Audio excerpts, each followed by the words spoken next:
ಮಹಾರಾಷ್ಟ್ರದಲ್ಲೂ ಕೂಡ ಈಗ ಪಶ್ಚಿಮ ಘಟ್ಟ ಪ್ರದೇಶದಲ್ಲಿ ಭಾರಿ ಮಳೆ ಆಗ್ತಾ ಇದೆ. ಮಹಾರಾಷ್ಟ್ರ, ಮುಂಬೈ, ಪುಣೆ ಈ ಭಾಗದಲ್ಲಿ ರೆಡ್ ಅಲರ್ಟ್ ಘೋಷಣೆ ಮಾಡಿದ್ದಾರೆ. ಸದ್ಯಕ್ಕೆ ಇರುವಂತಹ ಪರಿಸ್ಥಿತಿಯನ್ನು ನೋಡ್ತಾ ಇದ್ರೆ ಕೃಷ್ಣಾ ನದಿಗೆ ಸುಮಾರು 55,000 ಕ್ಯೂಸೆಕ್ಸ್ ನೀರು, ರಾಜಾಪುರ ಬ್ಯಾರೇಜ್ನಿಂದ ಕೃಷ್ಣಾ ನದಿಗೆ 40,000 ಕ್ಯೂಸೆಕ್ ನೀರು. ನಿಪ್ಪಾಣಿ ತಾಲೂಕಿನಲ್ಲಿ 3 ಸಂಪರ್ಕ ಸೇತುವೆಗಳು ಜಲಾವೃತ ಆಗಿದೆ. ಅಪಾಯದ ಮಟ್ಟ ಮೀರಿ ಹರಿತಾ ಇದೆ.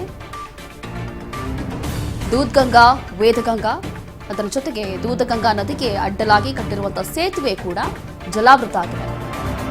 ಕಾರ್ದಗ ಬೋಜ್ ಸಂಪರ್ಕ ಮಾಡುವಂತಹ ಸೇತುವೆ ಇದು ಎಲ್ಲವೂ ಕೂಡ ಜಲಾವೃತ ಆಗಿದೆ.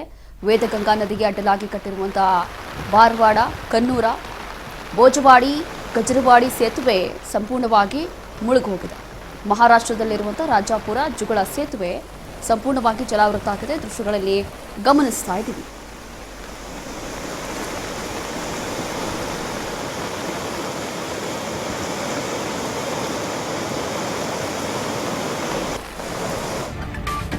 ಕೊಂಕಣ ಪ್ರದೇಶದಲ್ಲಿ ಕೊಂಚ ಪ್ರಮಾಣದಲ್ಲಿ ಮಳೆ ಪ್ರಮಾಣ ಇದೆ ಅಂತ ಗೊತ್ತಾಗ್ತಾ ಇದೆ. ಮಳೆಯಿಂದ ಪಂಚಗಂಗಾ ನದಿಯ ನೀರಿನ ಮಟ್ಟ ಏರಿಕೆಯಾಗಿದೆ. ಪಂಚಗಂಗಾ ನದಿಗೆ ಅಡ್ಡಲಾಗಿ ನಿರ್ಮಿಸಿರುವಂತಹ ಕೆಳಹಂತದ ಸೇತುವೆಗಳು ಮಳೆಗೆ 18ಕ್ಕೂ ಅಧಿಕ ಕೆಳಹಂತದ ಸೇತುವೆಗಳು ಮುಳುಗಡೆ ಆಗಿದೆ. 5 ದಿನಗಳಿಂದ ಜಿಲ್ಲೆಯಲ್ಲಿ ನಿರಂತರವಾಗಿ ಮಳೆ ಆಗ್ತಾ ಇದೆ. ಹಾಗಾಗಿ ಈ ಒಂದು ಅವಾಂತರಗಳು, ಸೇತುವೆಗಳು ಎಲ್ಲವೂ ಕೂಡ ಮುಳುಗಿ ಹೋಗ್ತಾ ಇದೆ ಮಹಾರಾಷ್ಟ್ರ ಭಾಗದಲ್ಲಿ. ಹೀಗೆ ಸೇತುವೆಗಳು ಸಂಪೂರ್ಣವಾಗಿ ಜಲಾವೃತ ಆಗ್ತಾ ಇದೆ, ಮುಳುಗಡೆ ಆಗ್ತಾ ಇದೆ ಅನ್ನುವಂಥದ್ದು ಗೊತ್ತಾಗ್ತಾ ಇದೆ. ದೃಶ್ಯಗಳಲ್ಲಿ ಗಮನಿಸ್ತಾ ಇದ್ವಿ. ಕಳೆದ 2 ದಿನಗಳಿಂದ 2 ಅಥವಾ 3 ದಿನಗಳಿಂದ ಈ ಭಾಗದಲ್ಲಿ ಒಂದಷ್ಟು ಪರ್ಟಿಕ್ಯುಲರ್ ಆಗಿ ಕೆಲವೊಂದು ಜಾಗಗಳಲ್ಲಿ ಈ ರೀತಿಯಾಗಿ ರೆಡ್ ಅಲರ್ಟ್ ಜೊತೆಗೆ ಯೆಲ್ಲೋ ಅಲರ್ಟ್ ಕೂಡ ಘೋಷಣೆ ಮಾಡಿದ್ರು. ಯಾರು ಕೂಡ ಈ ಒಂದು ಭಾಗಗಳಲ್ಲಿ ಹೋಗಬೇಡಿ ಅಂತ. ಕಾರಣ ಏನು ಅಂದರೆ ಈ ರೀತಿಯಾಗಿ ಎಲ್ಲವೂ ಕೂಡ ಜಲಾವೃತ ಆಗಿದೆ ಸಂಪೂರ್ಣವಾಗಿ.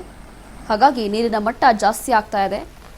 ಈಗ ಕೆಲವೊಂದು ರಸ್ತೆಗಳಿಗೆ ಸಂಪರ್ಕ ಮಾಡುವಂಥ ಸೇತುವೆಗಳು ಕೂಡ ಈಗ ಸಂಪೂರ್ಣವಾಗಿ ಜಲಾವೃತ ಆಗಿದೆ. ಮತ್ತಷ್ಟು ಡೀಟೇಲ್ಸ್ ಕೊಡ್ತಾರೆ ನಮ್ಮ ಪ್ರತಿನಿಧಿ ರವಿ ಕಾಂಬ್ಳೆ. ರವಿ ಕಾಂಬ್ಳೆ, ಈಗ ಈ ಒಂದು ಭಾಗದಲ್ಲಿ ಮಹಾರಾಷ್ಟ್ರ, ಮುಂಬೈ, ಪುಣೆ ಈ ಭಾಗದಲ್ಲಿ ಅತಿ ಹೆಚ್ಚಾಗಿ ಮಳೆ ಆಗ್ತಾ ಇದೆ. ಕೆಲವೊಂದು ಸೇತುವೆಗಳು ಸಂಪೂರ್ಣವಾಗಿ ಈ ರೀತಿಯಾಗಿ ಜಲಾವೃತ ಆಗಿರುವಂಥದ್ದು. ಇನ್ನು ಮುನ್ನೆಚ್ಚರಿಕೆ ಕ್ರಮ ಅಂತ ಹೇಳಿ ಏನಾದ್ರು ತಗೊಂಡಿದ್ದಾರಾ ಅಥವಾ ಹೇಗೆ ಅಂತ ಹೇಳಿ ಅದರಲ್ಲೂ ಕೂಡ ಸಂಬಂಧಪಟ್ಟಂತ ಅಧಿಕಾರಿಗಳು ಏನು ಹೇಳ್ತಿದ್ದಾರೆ ಅಂತ? ಮಹಾರಾಷ್ಟ್ರ ಪಶ್ಚಿಮ ಘಟ್ಟದಲ್ಲಿ ಪರಿಸ್ಥಿತಿ ಭಾರಿ ಮಳೆ ಹಿನ್ನೆಲೆಯಲ್ಲಿ ಚಿಕ್ಕೋಡಿ ತಾಲೂಕಿನ ಕಲ್ಲೋಳ, ಕೃಷ್ಣಾ ಹಾಗೂ ಸುಮಾರು ಬರುವಂತಹ ಅಲ್ಲಿ ನದಿಗಳು ಇವತ್ತು ಬ್ರಿಡ್ಜ್ಗಳು ಕೂಡ ಮುಳುಗಡೆ ಪರಿಸ್ಥಿತಿ ನಿರ್ಮಾಣವಾಗಿದೆ. ಸಂಬಂಧಪಟ್ಟ ಅಧಿಕಾರಿಗಳು ಹಾಗೂ ಜಿಲ್ಲಾಡಳಿತ ಕೂಡ ಕ್ರಮ ಕೈಗೊಂಡಿದೆ. ಆ ಬ್ರಿಡ್ಜ್ ಕಡೆ ಯಾವುದೇ ರೀತಿ ವಾಹನ ಹಾಗೂ ಜನಸಂಪರ್ಕ ಅಲ್ಲಿ ಕಡಿತ ಮಾಡಿದಂತಹ ಪರಿಸ್ಥಿತಿ ಇವತ್ತು ಅಲ್ಲಿನ ಅಧಿಕಾರಿಗಳು ಹಾಗೂ ಪೊಲೀಸರ ಕೂಡ ಮುನ್ನೆಚ್ಚರಿಕೆಯಾಗಿ ನಿರ್ವಹಿಸ್ತಾ ಇದೆ ಕಾರ್ಯಗಳು. Yes, thank you Ravi Kamble ನಿಮ್ಮೆಲ್ಲ ಡೀಟೇಲ್ಸ್ಗಾಗಿ.